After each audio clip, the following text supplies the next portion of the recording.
नमस्कार, मैं अभिषेक राज, CEO founder इजीवे global. आज हम बात करेंगे रेलवे की तरफ से अप्रेंटिसशिप को लेकर जो सूचना जारी किया गया था, जो नोटिस जारी किया गया था, उसी के बारे में हम बताने वाले हैं। रेलवे ने अपने नोटिस में बताया था कि अब अप्रेंटिसशिप करने वाले बच्चों को वेटेज दिया जाएगा।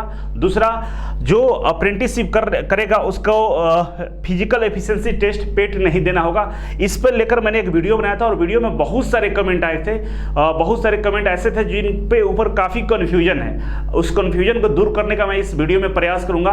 वीडियो आपके लिए काफी इंपॉर्टेंट होने वाला है। जैसे जो सवाल यहाँ पे उठाए गए, जैसे यहाँ पे बताया गया है कि केवल जो 20% वेटेज देने की बात कही गई है, आज भी 20% वेटेज बरकरार है, जैसा कमेंट में कहा गया है। इसके अलावा एक सवाल और है कि ग्रुप डी में केवल वेटेज मिलेगा या एएलपी टेक्नीशियन में भी वेटेज मिल सकता है। दूसरा बात कहा यहाँ पे पूछा गया है कि 19, 20 में 21 में जो अप्रेंटिसशिप किए हैं, क्या उनको भी बेनिफिट मिलेगा या नहीं मिलेगा, उसके इन सवालों का भी हम जवाब देने वाले हैं। इसके अलावा डिप्लोमा के बाद अप्रेंटिसशिप करने का लाभ मिलेगा या नहीं मिलेगा।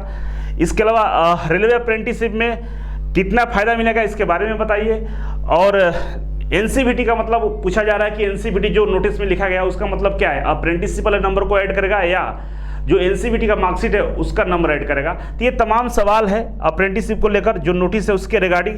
तो काफ़ी इंपॉर्टेंट सवालों को मैंने यहाँ पे स्क्रीनशॉट लेकर लगाया है और इस वीडियो को पूरा देखिएगा, काफ़ी आपको नॉलेज मिलने वाला है। सबसे पहले तुरंत 2 मिनट के अंदर में मैं समझा देता हूँ कि जो अप्रेंटिसशिप के नियम जो बताए गए हैं उसमें क्या है। देखिए, 2 नियम लागू किया है रेलवे ने अप्रेंटिसशिप को लेकर। पहला, यहाँ पर जिक्र किया गया है वेटेज का, कि जितने भी लोग रेलवे से अप्रेंटिसशिप करेंगे उनको ग्रुप डी में लेवल 1 में वेटेज दिया जाएगा। ठीक है, कितना वेटेज रहेगा इसका कोई जानकारी यहाँ पे नहीं दिया गया है। ठीक है, लेकिन AIRF एक संगठन है, रेलवे के जितने भी कर्मचारी हैं उनको उनकी जो उनके लिए फायदे की बात करता है, उनके लिए सरकार की तरफ से बहुत सारे नियम कानून बनाए जाते हैं, उनके खिलाफ लड़ता है या उनके लिए बहुत सारे सुझाव सरकार को देता है। तो AIRF के जो नोटिस है उसमें उन्होंने रेलवे से अनुरोध किया था कि 1/3 नंबर को 1/3 नंबर वेटेज दीजिएगा। मतलब अगर आपका नंबर 90 है, मान लीजिए 90 अप्रेंटिसशिप में नंबर आपने लाया है, तो 1/3 मतलब 3 से भाग कीजिएगा तो 30 नंबर होगा, तो 30 नंबर का वेटेज आपको मिल जाएगा। मतलब 1/3 वेटेज देने की बातें कही गई है, किसके तरफ से, AIRF की तरफ से। लेकिन रेलवे के नोटिस में कहीं ये जिक्र नहीं किया गया है। दूसरा चीज, जो 20% पहले से वेटेज था, 20% पहले जो आरक्षण था, रिजर्वेशन था, क्या उसको रखा गया या खत्म किया गया, इसकी भी जानकारी इसमें नहीं दिया गया है। और दूसरा, इसमें जानकारी ये दिया गया है कि फिजिकल एफिशिएंसी टेस्ट जो पेट था, पेट आप लोगों को नहीं देना पड़ेगा। जो रेलवे से अप्रेंटिसशिप किए हैं उनके बारे में यहाँ पे बताया गया है। अब चलते हैं, आपके जो डाउट्स है उसको लेते हैं। यहाँ पे जो डाउट है आपका, सबसे पहला सवाल यहाँ पे देख सकते हैं, मनरूप कुमार जी बोल रहे हैं कि आपको पता नहीं है, गलत न्यूज मत दीजिए, सिर्फ 20% सीट ही CCC AA के लिए है। तो इनका जो कहना है उस पर हम अपना प्रतिक्रिया देना चाहूंगा कि देखिए, पहली बात समझिए कि वेटेज किसको बोलते हैं और रिजर्वेशन किसको बोलते हैं। रेलवे ने बोला है कि हम वेटेज देंगे, लेकिन वेटेज कितना देंगे ये नहीं बताया है। ठीक है, दूसरा 20% कोटा पर देगा, जो पहले से 20% सीटें जो आरक्षित थी अप्रेंटिसशिप करने वालों के लिए, इसके ऊपर वेटेज देगा, या जितने भी बहाली मतलब पूरे सीटों पर वेटेज देगा, इसका कहीं भी जिक्र नोटिफिकेशन में नहीं किया है। लेकिन AIRF की तरफ से ऐसा बताया गया है कि 20% जो कोटा है उसी में वेटेज देगा। तो यहाँ पे सवाल ये उठता है कि वेटेज देने का मतलब ये होता है कि हम उनको वैल्यू दी आती है कि जब अप्रेंटिसशिप के लिए 20% सीटें रिजर्व है, मतलब कि इस 20% में अप्रेंटिसशिप वाले ही केवल जॉब करेंगे, तो फिर इसके अंदर भी वेटेज देने का क्या फायदा है। वेटेज इसीलिए दे रहे हैं ना कि अप्रेंटिसशिप वालों को ज़्यादा मौका मिले, अप्रेंटिसशिप वालों को ज़्यादा नौकरी मिले, इसके लिए वेटेज दे रहे हैं। लेकिन 20% पे ही वेटेज देंगे तो क्या फ़ायदा है, पहले से ऑलरेडी 20% अप्रेंटिसशिप वालों ही नौकरी कर रहे हैं। 20% अगर अप्रेंटिसशिप के सीटें रिजर्व है, मतलब 100 में से 20 अप्रेंटिसशिप वालों को रखना ही है। अब इसके अंदर भी वेटेज घुसा देंगे, उसका फ़ायदा क्या होगा, फिर तो अप्रेंटिसशिप वाले ही जाएंगे। तो कुल मिलाकर क्या कोई मतलब ही नहीं निकलता है कि हम 20% पे ही वेटेज दे देंगे। जहां तक मुझे नॉलेज है कि वेटेज का मतलब होता है कि दूसरों को मौका देना। तो अगर ये चाहते हैं कि अप्रेंटिस वालों को ज़्यादातर मौका मिले तो पूरे सीट पर 100% पर वेटेज देना होगा, तब जाकर ये चीज़ें सही डायरेक्शन में आगे बढ़ेगी, लेकिन कोई फायदा नहीं होगा केवल 20% पर वेटेज देने से। 20% ऑलरेडी पहले से अप्रेंटिसशिप वाले ही जाते हैं। वेटेज देने का मतलब ही यही हुआ कि 20% ही अप्रेंटिसशिप वाले अंदर जाएंगे, तो फिर ये नियम बनाने का कोई औचित्य नहीं है, कोई फायदा नहीं है। लेकिन अगर 100% में वेटेज मिलेगा तो ये 20% संख्या बढ़ सकता है अप्रेंटिसशिप करने वालों को रेलवे में परमानेंट नौकरी के लिए। तो इसीलिए रेलवे ने जिक्र किया है कि हम वेटेज देंगे, लेकिन अभी कोई क्लियर नहीं है। जैसा भाई साहब ने कमेंट किया है कि हमें नहीं पता है, हमें भी नहीं पता है, आपको भी नहीं पता है, कहीं नोटिस नहीं है, ऑफिशियल नोटिस नहीं है। कोई संगठन, कोई आयोग, किसी तरह का कोई नोटिस आता है तो उसके नोटिस पे आप गंभीरता से ना लें, क्योंकि जब तक ऑफिशियल नोटिस नहीं आएगा आप चीज़ों को कन्फर्मेशन नहीं दे सकते हैं। जैसा कि पिछले वीडियो में भी मैंने बताया था कि वेटेज का मतलब होता है ओवरऑल, रिजर्वेशन पर वेटेज देने का कोई मतलब नहीं है, ठीक है। तो मुझे यहाँ तक मेरा मानना है कि अभी रेलवे का जब तक नोटिफिकेशन नहीं आएगा, जब तक क्लियर नोटिफिकेशन नहीं आएगा, तब तक हम इस चीज़ों को क्लियरिफाई नहीं कर सकते हैं कि वेटेज ये 20% पर है या 100% पर है। फिलहाल आप लोग बोल रहे हैं, बहुत सारे कमेंट लोग कर रहे हैं कि 20% पर ही वेटेज है, तो मैं जो लोग कमेंट कर रहे हैं तो उनका कहीं ना कहीं इस बात में थोड़ा सा सच्चाई है, क्योंकि AIRF का जो नोटिस है, जो रेलवे के लिए जो प्रोटेक्शन के लिए संगठन बनाया है, वो रेलवे जो AIRF वाले हैं उन्होंने ऐसा लिख दिया है। इसके वजह से आप लोग बोल रहे हैं कि 20% पे वेटेज है, लेकिन उसके नोटिस का कोई वैल्यू नहीं है जब तक रेलवे अपने ऑफिशियल नोटिस जारी ना कर दे। तो इस पे संशय बरकरार है, अभी कुछ नहीं कहा जा सकता है। तो अब तक के लिए हम लोग को शांति बनाए रखना होगा। जब भी आएगा नोटिस क्लियर हो जाएगा तो हम भी वीडियो बना देंगे, चाहे 20% मिले या 100% पे वेटेज तो मिल रहा है, ठीक है, ये कंफर्म है। दूसरा ये विकास राव जी पूछे कि केवल ग्रुप डी में वेटेज मिलेगा।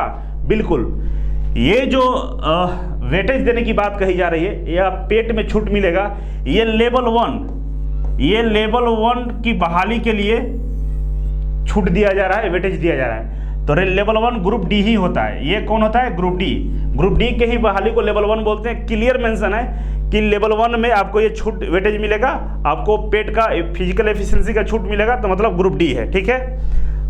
इनका भी हो गया। तीसरा है नितेश कुशवाहा जी का, इन्होंने लिखा है कि सर प्लीज यह बता दीजिए कि जो अप्रेंटिसशिप पास हुए हैं 19-20 में, अब प्रैक्टिस 21 में, इन सभी अप्रेंटिसशिप को फायदा मिलेगा या अकेले वैकेंसी में मिलेगा?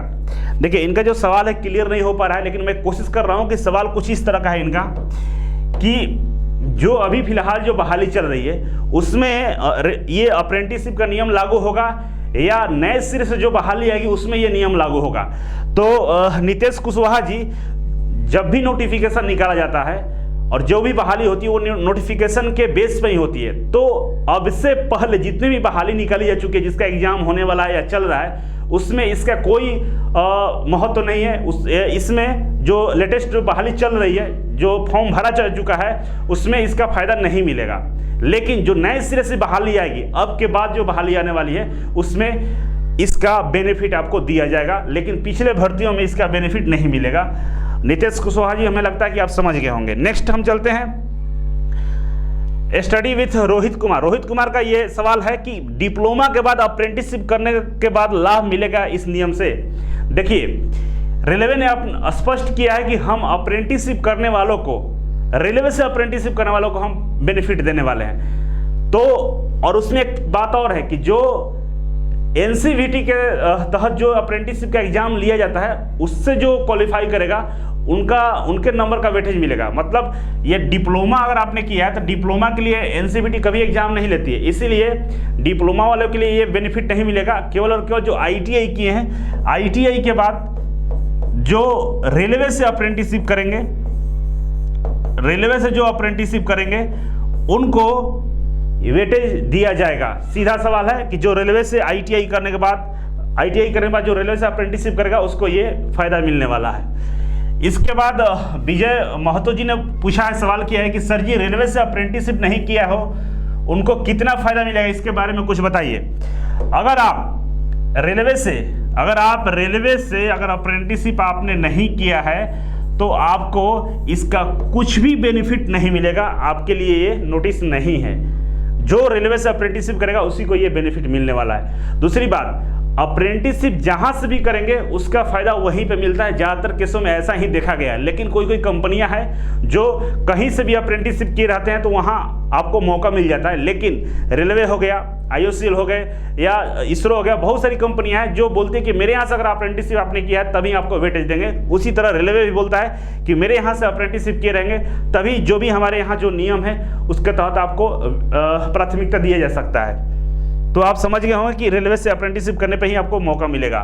नेक्स्ट है NCVT, मतलब ITI के मार्क्स पर वेटेज मिलेगा या अप्रेंटिसशिप के मार्क्स पर वेटेज मिलेगा। देखिए वहाँ पे लिख दिया है NCVT मार्क्स का वेटेज मिलेगा। तो देखिए NCVT का जो ITI का एग्जाम होता है ना, जो सेमेस्टर वाला था, जो फाइनल मार्कशीट आता है, उसके मार्क्स पे यहाँ वेटेज नहीं देगा। जब आप अप्रेंटिसशिप करते हैं तो आपको लास्ट में एक एग्जाम देना होता है और उस एग्जाम को जब आप क्वालिफाई करते हैं तो आपके पास एक मार्कशीट बन के आती है, ठीक है। उसका जो मार्क्स होगा उसके मार्क्स पे आपको वेटेज दिया जाएगा। मतलब अप्रेंटिसशिप का जो एग्जाम होता है 1 साल ट्रेनिंग करने के बाद, उसके मार्क्स पे आपको वेटेज दिया जाएगा। लेकिन एक सवाल और है, जो डायरेक्ट 2 साल का अप्रेंटिसशिप करते हैं उनको कैसे इसका बेनिफिट मिलेगा? तो उनको भी जो फाइनल ईयर की मार्कशीट होगी ना, उन्हीं के नंबर पे उनको वेटेज दिया जाएगा। तो कुल मिलाकर NCVT का जो सेमेस्टर सिस्टम वाला है, जब आप ITI कर रहे होते हैं उस मार्क्स पे ये बात नहीं कर रहा है, ये बात कर रहा है अप्रेंटिसशिप के तहत जो आपकी मार्क्स आती है उसी के बेस पे आपको यहाँ पे वेटेज देने वाला है।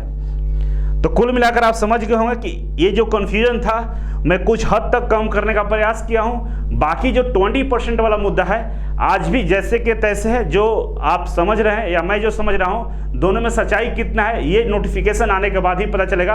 रेलवे की तरफ से अभी भी कुछ भी अपडेट या कुछ भी क्लियरिफाई नहीं किया गया है।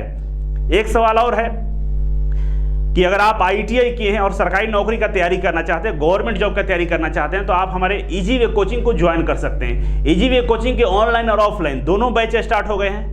अगर आपके पास पैसे की अभाव है, नहीं आ पा रहे हैं पटना, तो आप घर बैठे बिल्कुल क्लास में जो हम लोग पढ़ाते हैं, जो स्टडी मटेरियल देते हैं, जो प्रैक्टिस सेट देते हैं, जो बच्चों से क्विज कराते हैं, सारे मॉड्यूल को हम लोगों ने ऑनलाइन के माध्यम से मास्टर कोर्स में इंक्लूड कर दिया है। ये मास्टर कोर्स इतना पावरफुल है कि अगर आप इसे स्टडी कर लेंगे, ईमानदारी के साथ प्रैक्टिस कर लेंगे, तो आपका जीवन बदल जाएगा।